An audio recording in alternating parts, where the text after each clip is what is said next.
এইকেইদিন মই 2-4জন চিকিৎসকে অভিযোগ কৰা দেখা পাইছোঁ। প্ৰেছক্ৰিপশ্যন লিখিবলৈ কোনোৱে কৈছে যে বেয়া লগা হ'ল, কোনোবাই হয়তো কৈছে হাতত কলম লৈ প্ৰেছক্ৰিপশ্যন লিখিব খোজোতে হাতখন কঁপি উঠে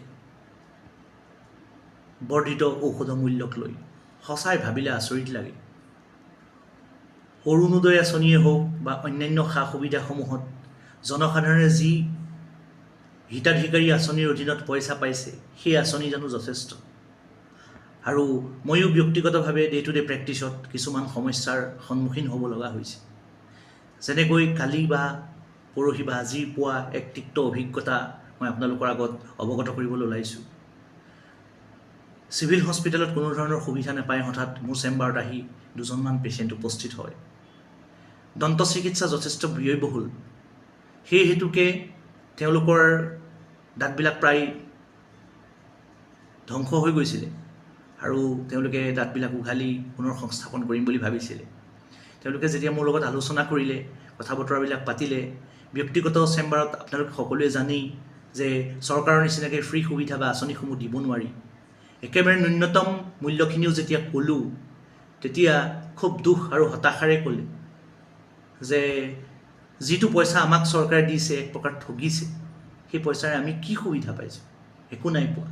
তেতিয়া মই খুব বিনম্ৰভাৱে তেওঁলোকক ক'লোঁ, ভোট কিয় দিছে?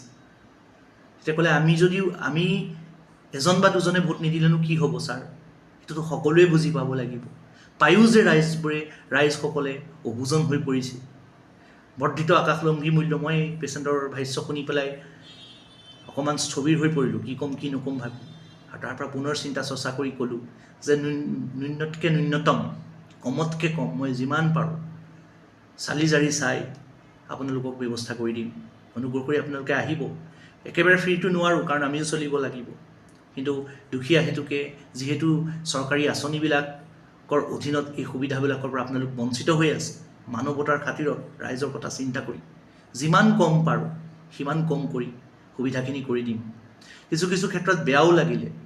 হাতত লাখুটি লৈ অস্থিঅপৰচিছত ভোগা, ভালকৈ মূৰ তুলি খোজকাঢ়িব নোৱাৰা বৃদ্ধাগৰাকীক যেতিয়া চোৱা যায়, আৰু সেই বৃদ্ধাগৰাকী বা বৃদ্ধজনৰ চিকিৎসাও যেতিয়া বিনামূল্যে নহয়, কিন্তু ডিঙিৰ শিৰ ফুলাই চিঞৰি স্বাস্থ্যখণ্ডৰ ব্যাপক উন্নতি কৰিছোঁ বুলি ফিতাহী মৰা চৰকাৰখনলৈ হাঁহি উঠে প্ৰকৃতাৰ্থত ক'ব গ'লে।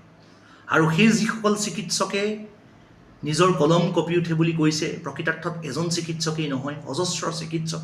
কাৰণ চিকিৎসকসকল নমস্য বৰেণ্য, ইয়াৰ প্ৰতিবাদ কৰা দৰকাৰ। আজি সকলো বস্তুৰ আকাশলংঘী মূল্য হৈছে। মিঠাতেলৰ দাম বাঢ়িছে, চাউলৰ দাম বাঢ়িছে, বিস্কুটৰ দাম বাঢ়িছে, অন্যান্য সকলো বস্তুৰে দাম বাঢ়িছে। তাৰ লগতে কিন্তু দৈনন্দিন জীৱনত ব্যৱহাৰ হোৱা জীৱনদায়িনী ঔষধসমূহৰ ইমান বৰ্ধিত মূল্য হৈছে। আজি ঔষধ বুলি ক'লে ধৰি ল'লোঁ কিছু এণ্টিবায়'টিকো হওক বা মাল্টিভিটামিনছ হওক, কেলছিয়াম ছাপ্লিমেণ্ট হওক, মই সেইসমূহৰ কথা ক'বলৈ যোৱা নাই। কিন্তু যিবিলাক আমাৰ ক্ৰনিক ডিছঅৰ্ডাৰ্ছ আছে, ডায়েবেটিক মেডিচিন হওক, হাইপাৰটেনচিভৰ মেডিচিন হওক, মধুমেহ ৰোগত ভোগা বা উচ্চ ৰক্তচাপজনিত ঔষধসমূহৰ ইমান বৰ্ধিত মূল্য হৈছে যে 1200 বা 1500 টকা পোৱা হিতাধিকাৰী আঁচনিয়ে সেইসমূহ তেওঁলোকে মাহেকটোত কিনি পেলাই চলিব পাৰিবনে? চৰকাৰখনে এইবিলাকক লৈ চিন্তা চৰ্চা কৰাৰ দৰকাৰ আছিল, প্ৰয়োজন আছিল। আৰু আমাৰ সমাজখনত শতকৰা 60-70% মানুহেই অভাৱী, দৰিদ্ৰ। হয়তো কিছু ক্ষেত্ৰত তেওঁলোকে মাহিলী 1200 বা 1500 টকা পাইছোঁ বুলি নিশ্চুপ হৈ আছে। কিন্তু যেতিয়া তেওঁলোক বিপদগ্ৰস্ত হৈছে, ৰোগাগ্ৰস্ত হৈ পৰিছে বা জীৱনৰ আশাসমূহ পূৰণ কৰিব পৰা হোৱা নাই, সেই সময়ত কিন্তু মানুহে বাৰে চৰকাৰখনকেই গালি পাৰিছে। যেতিয়া মানুহ কৰ্মমুখী হ'ব, অজস্ৰজনে কৰ্মসংস্থাপন পাব, বিভিন্ন ধৰণৰ চৰকাৰী বিভাগত ৰেভিনিউ জেনেৰেট হ'ব, তেতিয়া সামগ্ৰিকভাৱেই সমাজখনৰ উত্তৰণ হ'ব। কিন্তু হিতাধিকাৰীৰ ওপৰত হিতাধিকাৰী আঁচনিৰ সৃষ্টি কৰি ইলেকশ্যনী প্ৰচাৰ চলাই, নাচি, ক'ৰবাত বিহু গাই, ক'ৰবাত নাচ গান কৰি ৰাইজক আভুৱা ভাৰিলে বেছি সময় আৰু নাই। দেশ সৰ্বতো প্ৰকাৰে ৰসাতলে যাব। সঁচা কথা সদায় তিতা, কিন্তু কেতিয়াবা এজন সমাজৰ চিকিৎসক হিচাপে আমিও ভীতিগ্ৰস্ত হৈ পৰোঁ, দুখ লাগে আমাৰো। বহুত আশা লৈ পেলাই এজন ৰোগী আমাৰ ওচৰলৈ আহে আৰু এজন মানুহৰ যেতিয়া খৰচ কৰিব পাৰে সেই মানুহজনক বুজাই দিয়াৰ পিছত বিনা দ্বিধাৰে যেতিয়া তেওঁ পইচা দি আমাৰ ওচৰত চিকিৎসা গ্ৰহণ কৰে আৰু ৰোগাগ্ৰস্ত দৰিদ্ৰজনৰ যেতিয়া আমাৰ ওচৰত ৰেটবিলাক শুনি বা চিকিৎসা কৰিব নোৱাৰি গুচি যায়, এজন ব্যক্তিগত হিচাপে চিকিৎসক হিচাপে মই ৰাতি শুই থকা সময়তো বিচনাত মোৰ মনত পৰে ভাবিলে। আৰু মই ভাবোঁ যে এই হিতাধিকাৰী আঁচনিবিলাক সৃষ্টি নকৰি যদি চৰকাৰখনে, শাসকীয় চৰকাৰে ৰাইজৰ ওপৰত মাধমাৰ নেমাৰি পেট্ৰলকে ধৰি দৈনন্দিন জীৱনৰ জীৱনদায়িনী ঔষধসমূহৰ অবাধ মূল্য বৃদ্ধি নকৰি সকলোৰে স্পৰ্শকাতৰ হোৱাকৈ সংস্থাপনৰ ব্যৱস্থা কৰিলেহেঁতেন, সকলোকে সাঙুৰি বিভিন্ন ধৰণৰ চৰকাৰী বিভাগত চৰকাৰৰ ৰেভিনিউ জেনেৰেট হোৱাকৈ কাম যদি কৰিলেহেঁতেন, তেনেহ'লে সমাজৰ সৰ্বস্তৰৰ মানুহ উপকৃত হ'লহেঁতেন। ভাবিলে আচৰিত কথা, আজিও চিভিল হস্পিটেলৰ বহিৰ্বিভাগত চিকিৎসা কৰিবৰ কাৰণে এটা মাত্ৰ 5 টকা টিকেট ব্যৱহাৰ হয়। 5 টকা দি চিকিৎসক কৰিবলৈ বহিৰ্বিভাগত যাব পাৰে, কিন্তু এটা ফেমিলিয়ে 5 টকা দিয়ে। 5 টকা দিলে 5 টকাত কি হয় প্ৰকৃতাৰ্থত ক'ব গ'লে? কিন্তু চৰকাৰে সেইটো নকৰি যদি 50 টকা 100 টকা ল'লেহেঁতেন, গভৰ্ণমেণ্টৰ কিমান ৰেভিনিউ জেনেৰেট হ'লহেঁতেন। কিন্তু একেখন চৰকাৰে আকৌ তিনিআলি চাৰিআলিত মদৰ দোকান অবাধে খুলি দিছে, য'ত 50 টকাৰ হুইস্কি ব্ৰেণ্ডি পায়, সেইটো আকৌ কিনি পেলাই ৰাইজে খাব পাৰে। কি আচৰিত ন ভাবিলে? সচেতন মানুহ হিচাপে এই কথাবোৰ চিন্তা কৰিলে সঁচাকৈ বহুত বেয়া লাগে।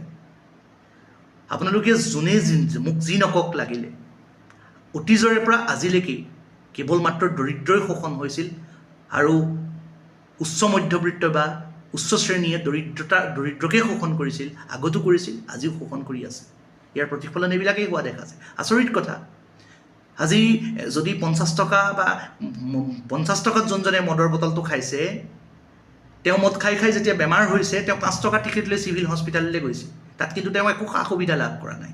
আৰে 50 টকা দি মদ খাব পৰা মানুহজনক যদি 50 টকা কালেক্ট কৰি চিকিৎসাৰ ব্যৱস্থা কৰা যায় আৰু 50 টকা কালেক্ট কৰি মদ বিকি মদৰ ৰেভিনিউ নোলোৱা কৰি যদি স্বাস্থ্য বিভাগৰ পৰা 50 টকা 100 টকা কালেক্ট কৰি ৰেভিনিউ ল'ব পাৰি, তেনেহ'লেও চৰকাৰ কিমান ৰেভিনিউ দিব।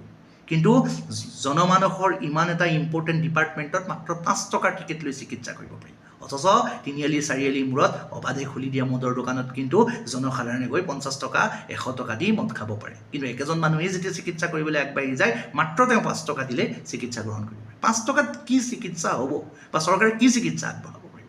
এক প্ৰকাৰ আভুৱা ভৰাৰ বাদেতো আৰু একো কৰিব নোৱাৰে। গতিকে 50 টকাৰ মদ খাই 100 টকাৰ মদ খাই ডেইলি যেতিয়া মানুহজন ৰোগাগ্ৰস্ত হৈ পৰে, সেই সময়ত 5 টকাৰ টিকেট দি যেতিয়া তেওঁ OPDত লাইন ধৰি চিকিৎসা কৰিবলৈ যায়, আৰু সেই সময়ত তেওঁ চকুৰে সৰিয়হ ফুল দেখি ব্যক্তিগত চেম্বাৰবিলাকলৈ আহে।